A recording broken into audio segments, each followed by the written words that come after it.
So start at the beginning. This is amazing. So your breaking point, and then we'll go back into the stuff that led to that, but the breaking point, the medical information. That was the breaking point for me, especially with my personal doctor in California. When I had a personal Zoom appointment with him, I just asked him, frankly, you know, like, well, how have you been approaching COVID-19? And he's like, oh, hydroxychloroquine. And I was like, wow. And you're not getting pushback from that, you know? And he's like, no, I've used it for so long and for different things, you know, and my patients are better the next day. And so this is my own personal experience with my own personal doctor who is saying that he was using it. And so the fact that it was being just shut down and doctors were not allowed to talk about it. And then you see months later, the redemption of the fact that the Lancet article, the New England Journal of Medicine, all had to do retractions. The Facebook Oversight Board Committee had to do a retraction on this drug that other journalists were cheering on, like, no, that's misinformation,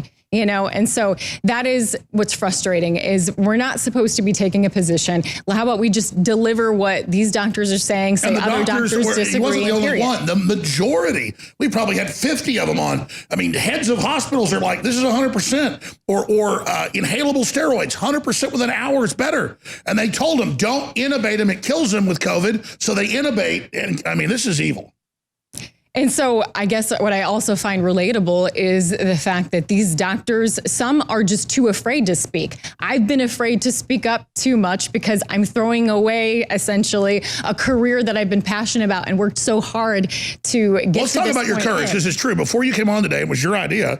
You said, you know, I'm taking the plunge here. They'll never hire me in the system again. But you said, I want to do it. Let's do it. Because I didn't push you to do it. But doesn't it feel good to be getting this out now? I mean, it feels good to be honest. I'm just telling my story. I'm being authentic, which I think is what you want from a journalist, is someone that's being authentic, someone that's being honest and telling. They tried to suppress you with a medical doctor who was your doctor, telling people he had a great response with hydroxychloroquine, and they were trying to hide a therapeutic so they could do an unauthorized experimental drug called a vaccine. They couldn't say there were any real therapeutics, or they couldn't get emergency authorization. This is big pharma raping us.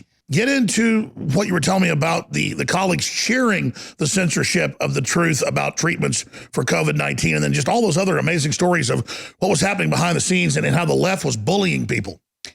I was just shocked, really. That was the turning point for me when I spoke out against, like, wait, why are these doctors being censored? Why are they being taken off of Facebook? Why are they being mocked by what are supposed to be impartial journalists just delivering information? I think that's the key here, is that we now have a new definition of journalism that some of my colleagues are following. It's this position of authority that we get to be the gateway to truth and we get to define it for you, our audience. Well, that's not the journalism that I learned. The journalism I learned is that we're just simply delivering information. We're supposed to be doing it from both sides, and we're not the gateway of truth. We respect our audience enough to let them decide what the truth is. So that is the frustrating thing that was for me over this past year, is just dealing with especially this new crop of journalists that just have a different definition of what it's supposed to be. They call it advocacy journalism, which really just means activism journalism.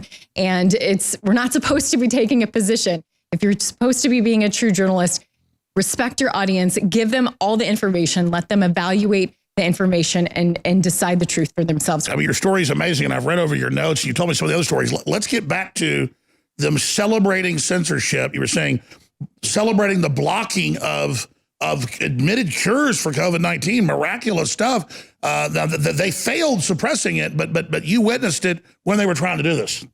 Yeah, like I said, it was just very shocking and appalling to me. I was just shocked that there were journalists that I'd worked with in the past that were cheering this censorship on. I'm like, we're journalists. We're for the First Amendment. We're for freedom of the press. How can any true journalist be cheering this on? And what I think that we've seen is, for me, that was the turning point with the frontline doctors, but we're seeing it more and more. The frontline doctor situation ends up being validated that should never have been censored, because the Lancet, the New England Journal of Medicine, the Facebook Oversight Board, they all had to retract and overturn. Just like they're having to retract that we were all wrong about the Wuhan lab Exactly. origin. So we're just seeing more evidence of people are having to eat humble pie because they took a position. You shouldn't have taken a position. You could have said, the majority of doctors are not. But that wasn't even true. The majority, I mean, that's the thing is, big tech's merged with big pharma, and they got a directive, and they said only the UN can say what you can do. So that literally, the UN was put in charge of what doctors could say on Facebook.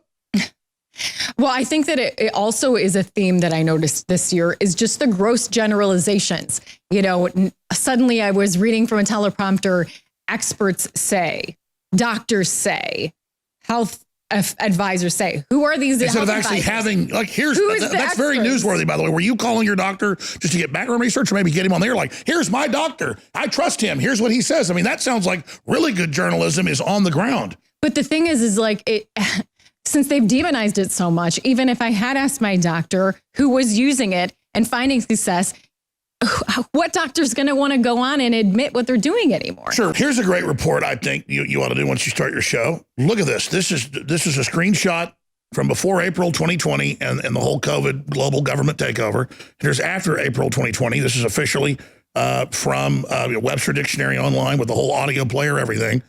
And it says definition of vaccine, a preparation of killed microorganisms, living attenuated organisms, or living fully virulent organisms that is administered to produce an artificially increased immunity to a particular disease. That is learned immunity. That is vaccines for 500 years, going back to smallpox and the toothpick, putting some of the cow pus into your arm so that when you get it later, you don't die. Here it is. After a preparation that is administered as by injection to stimulate the body's immune response against a specific infectious disease. So now it can be anything because it's gene editing. An allergic preparation or a typically inactivated or attenuated since two, pathogenic agent such as bacterium or virus or one of its components or products such as a protein or toxin. A preparation of genetic material such as a strain of synthesized messenger. I mean, it's so this is not what you always do as a vaccine now. They're just playing word games, and that's important. It is important. And I think that there's many other examples of that. And I think when they change the definition of words, it's also to handicap us from having the argument like, wait, no, that's not what it means anymore. So then we can't have a true, honest argument because we have two different definitions of words.